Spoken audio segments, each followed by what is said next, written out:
Peace is the presence of who we truly are. Peace is not the absence of conflict or the absence of war. I think a lot of times people get confused about what peace really is. And we struggle to create peace because we think that peace has to be the absence of something, and we want to get rid of that thing so that we can be peace. I find it's a whole lot easier when we can acknowledge that peace is truly the presence of our essence, our true being. That's peace.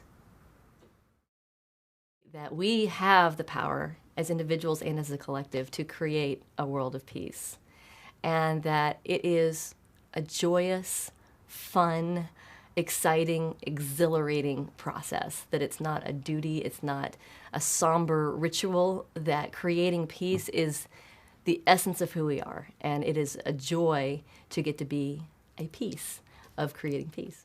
We do it for the higher power. We do it for the presence of love, for the presence of peace, which puts us in a transcendent awareness of this tremendous quality. Everything becomes infused with this quality, and we find ourselves living in an atmosphere of peace. This, of course, is assisted if we have a daily practice of affirmative prayer, meditation, study, fellowship of some kind with like-minded people, sacred service.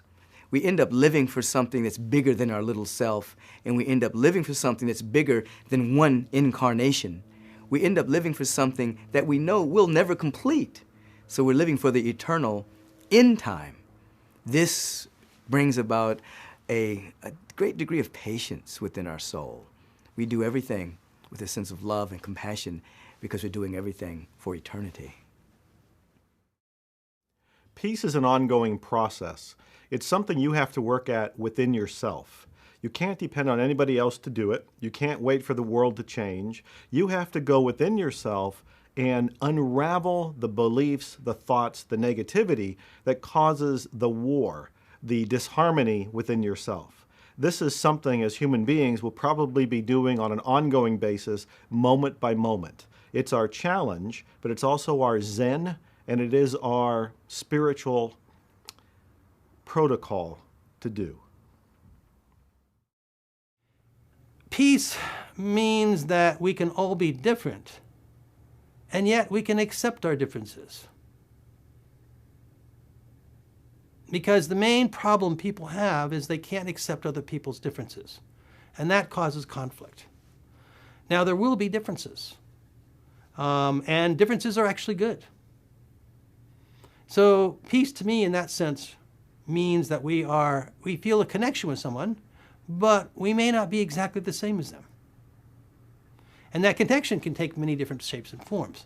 But basically, if we are truly peaceful on the inside, then we won't feel any of that threat of someone else's orientation or the way they view things in the world that's going to actually challenge us in a way we think ourselves. And so there's no need to struggle to find peace. It's simply a matter of letting go of those things that obstruct you from just naturally expressing and remembering it. So instead of trying to struggle with using the human ego mind to figure out solutions and answers and finding that peace, rather just simply let go into the deeper wisdom that's always already right here and right now, and let that naturally come forth. So peace doesn't require struggle to find itself. Peace requires peace to find peace. The most important thing when it comes down to it is love. It's loving. That when you strip everything away, I think this is what essentially it's all about. When you strip away all the philosophies of the religions and the concepts, it comes down to loving. Are you loving or are you not? So I feel what I was sharing today and what I feel passionate about is reconnecting with this reality, daring to be bold to express loving and be essentially what we are, which is love. And I feel if we were all to do this and express this and be this, we would change the world. We would do our small part in changing the world. Before we can expect peace to be around the world or in every country, in every nation, we have to really start with what inside is creating peace. And so for me, it's a couple of things. It's number one, knowing yourself on the inside so that you can express that on the outside. And I'm talking specifically about things like our core values. You know, many people think that they value things like freedom and family and God and things like this. And while I would all agree that that's important, in my experience of watching people's behavior, that's not always what they express as what they value. And so identifying what you truly value at the core and then finding a way to express that on the inside and the outside is one of the best things that I've found for bringing harmony and therefore peace into my life experience.